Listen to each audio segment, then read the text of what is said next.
Պարոն Սողոմոնյան, իշխանությունները օգոստոսի 8-ից հետո խոսում էին խաղաղության անշրջելիության մասին, բայց վերջին մի քանի օրերին Փաշինյանը դժգոհում է Ալիևի խոսույթից, Արարատ Միրզոյանը հայտարարում է, որ Ադրբեջանը անընդունելի պահանջներ ունի։ Ինչ որ բան է փոխվել խաղաղության անշրջելիության գործում, թե նոր քարոզչական արշավ է սկսվել հանուն նոր զիջումների։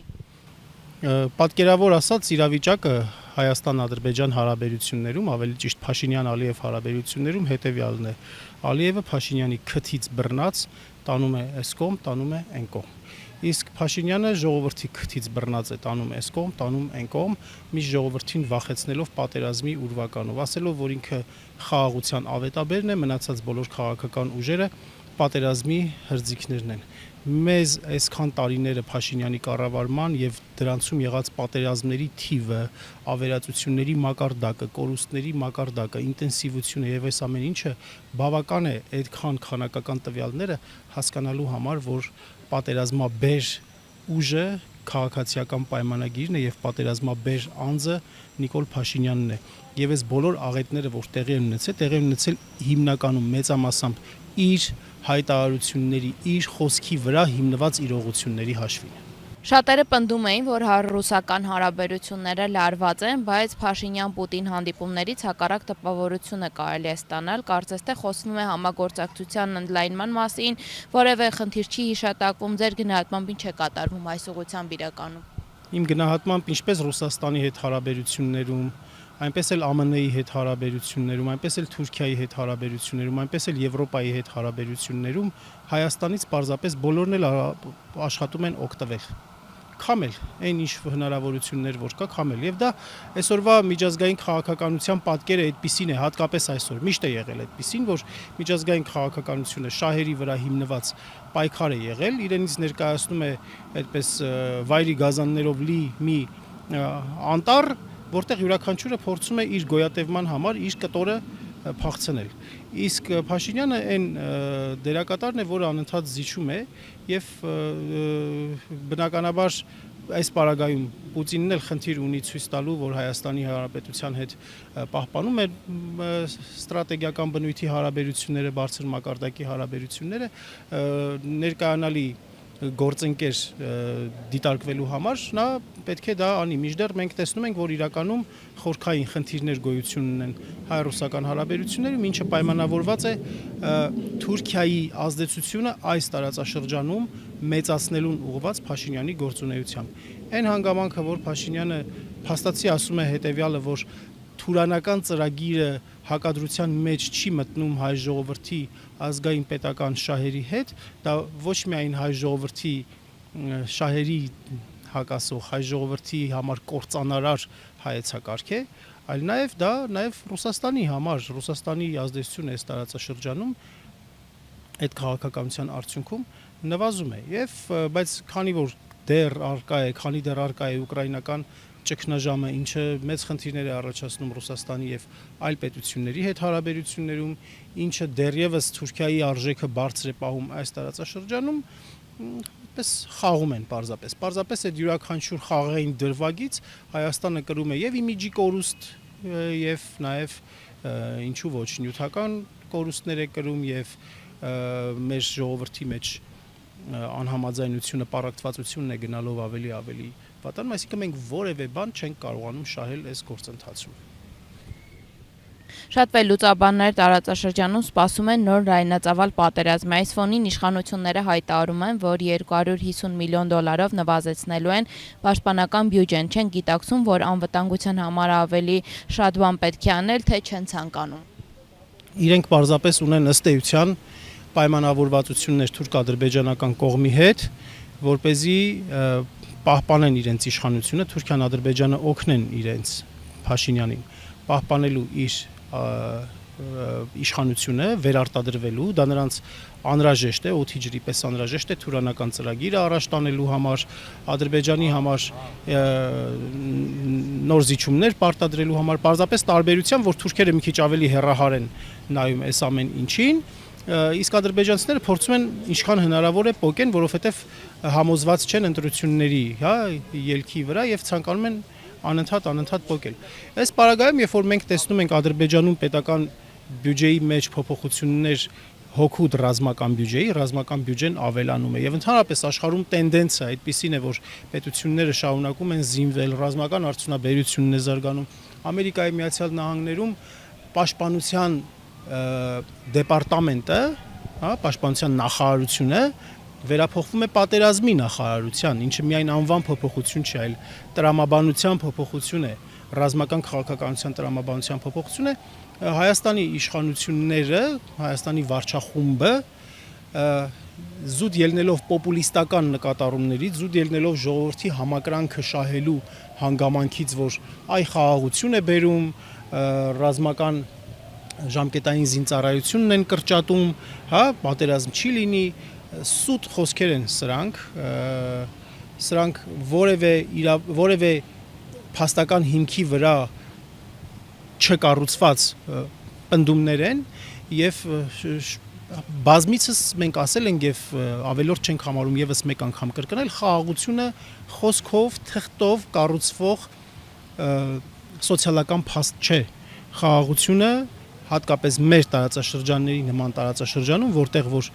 գիշատչային են հարաբերությունները, գայլային օրենքներ են գործում, միայն խաղաղությունը հնարավոր է ապահովել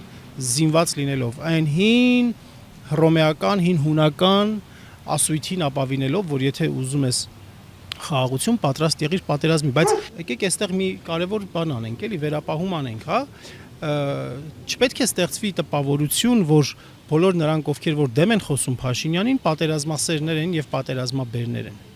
Ընդհակառակը մենք օրինակ Հայաքվե ազգային քաղաքացիական միավորումը մենք անընդհատ առաջ ենք տանում համապարփակ անվտանգության հայեցակարգը, որ մեր խաղաղությունը պետք է ապահովել համապարփակ անվտանգության հայեցակարգի դրույթները կենսագործելով, ունենալով ակտիվ պահեստազոր ունենալով, զարգացնելով ռազմական արդյունաբերություն, մեծ թվով մարդկանց ներառելով ծառայության մեջ ոչ թե որ բոլորը գնան ժամկետային ծառայեն, այլ հատուկ հարմարավետ պայմաններ եւ սոցիալական երաշխիքներ մարդկանց, ովքեր որ կիրականացնեն որոշակի պարբերականությամբ 2 տարին 1, 3 տարին 1 ինչ որ պարբերականությամբ կիրացնեն այն մոդելները, որոնք որ որոշակի իհարկե հայկական առանձնահատկությունները հաշվի առնելով, որոնք որ ներդրված են տարբեր երկրներում եւ օրինակ Շվեյցարիայում են ներդրված եւ շատ հաջող ձևով գործում են եւ պատմությունն է ցույց է տվել, թե օրինակ ինչու Հիտլերյան Գերմանիան, որ ամբողջ աշխարհը, ամբողջ Եվրոպան ոտքի տակ էր տվել, Շվեյցարիայի վրա չհարձակվեց։ Ոչ թե նրա համար, որ չէր կարող հաղթել Շվեյցարիային, այլ պարզապես նրա համար շատ թանկ, շատ չափից ավելի թանկ կնստեր Շվեյցարիային հաղթելը։ Երբ որ Փաշինյանը ասում է մենք ինչքան ուժեղանանք, ուժեղ ումից, այդ հարցը հենց սխալ է եւ մեր ժողովուրդը պետք է լավ հասկանա, որ այդ հարցը այդպես չի կարելի ընկալել ուժեղ ումից։ Ոչ թե ուժեղ ումից, այլ ուժեղ որքան։ Ուժեղ այնքան, որպեսզի քո ամենահզոր հակառակորդը անգամ իր համար շատ թանկ լինի քեզ վնաս տալը, քաղաքականապես անընդունելի լինի իր համար քեզ վնաս տալը, այլ կերպ ասած գայլերով լի անտառում լինել ոզնի, քանի որ չենք կարող մենք լինել առյուծ Թուրքիայի համեմատ օրինակ, մենք պետք է լինենք ոզնի, որպեսզի մեզ չփորձեն կուլ տալ։ Ձեր գնահատմամբ ինչ իրավիճակ է ընդդիմադիր դաշտում, իշխանությունները ամեն պահի կարող է գնալ արտահերթ ընտրությունների, որպեսզի անակնկալի բերեն ընդդիմությանը։ Կարծում եք ընդդիմությունը որքանով է պատրաստ այդ անակնկալին։ Ցավոք սրտի դեռևս պատրաստ չէ, բայց ներկայում մենք տեսնում ենք աշխատանքներ, հատկապես արտախորհրդարական ընդդիմադիր տարբեր հատվածներում, որոնք իրավացիորեն հաշվի առնելով այն հանգամանքը, որ ժողովրդի շրջանում արկա է պահանջարկ նոր ուժի, ուժ, որը որ դեմ կլինի այս գծին, այս արտաքին քաղաքականությանը, այս անվտանգային քաղաքականությանը, այս սոցիալ-տնտեսական քաղաքականությանը, ուժ, որը որ դեմ կլինի կառավարման այս մեթոդներին ու ձևերին, եւ կառաջարկի ժողովրդին արդարությունը, սոցիալական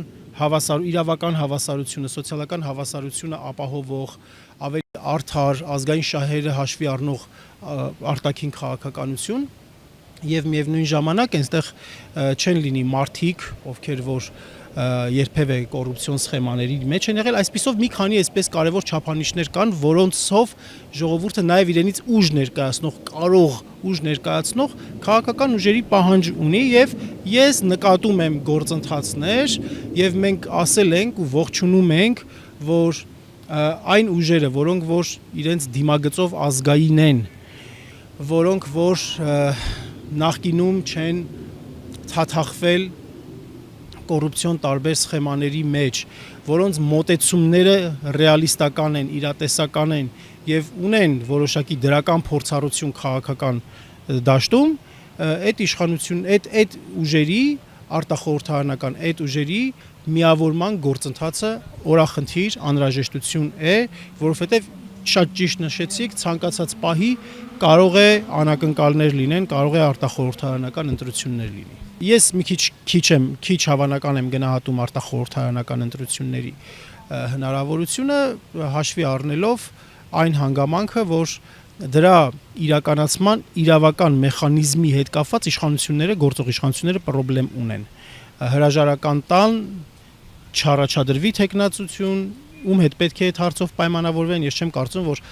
խորհրդարանում իշխանությունն ու ընդդիմությունը կկարողանան պայմանավորվել այդ հարցում, որ ոչ ոք չառաջադրվի եւ գնան արտահերթ ընտրությունների։ Վաղաշաբաթ խոշորացված համայնքում սպասում են ընտրություններ, կարծում եք այս ընտրությունները համապետական ընտրություններից առաջ կարող են տալ ապագա զարգացումների մոտավոր պատկեր, թե թիմ ընտրությունները չեն կարող կանխորոշել համապետական ընտրությունների պատկերը։ Ցավոք սրտի տեղական ինքնակառավարման ընտրությունները, ինչքան որ եղել են, մեծամասամբ արդյունքները ի վերջո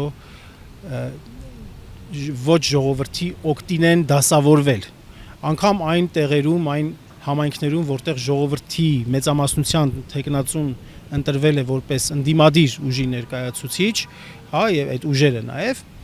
այդուհետեւ արվել են քայլեր, մարդկանց են բանտեր մտցրել,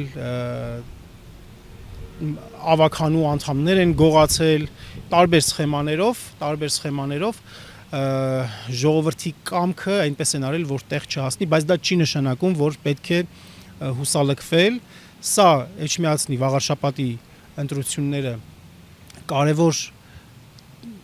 քաղաքակրթային պատերազմի կարևոր դիրքերից մեկն է եւ անկախ նրանից թե ինչ ուժեր են մասնակցում, այդ ուժերի նկատմամբ մեր այն քաղաքացիները, ովքեր որ դեմ են փաշինյանական քաղաքականության, մեր այդ քաղաքացիները, ովքեր որ դեմ են անկախ նրանից մյուս ուժերի նկատմամբ ինչ վերաբերմունք ունեն, պետք է ելնեն մի կարևոր սկզբունքից, որ այսօր պետության լինելիությունն է դրված վտանգի տակ եւ յուրաքանչյուր քաղաքական իրադարձության մեջ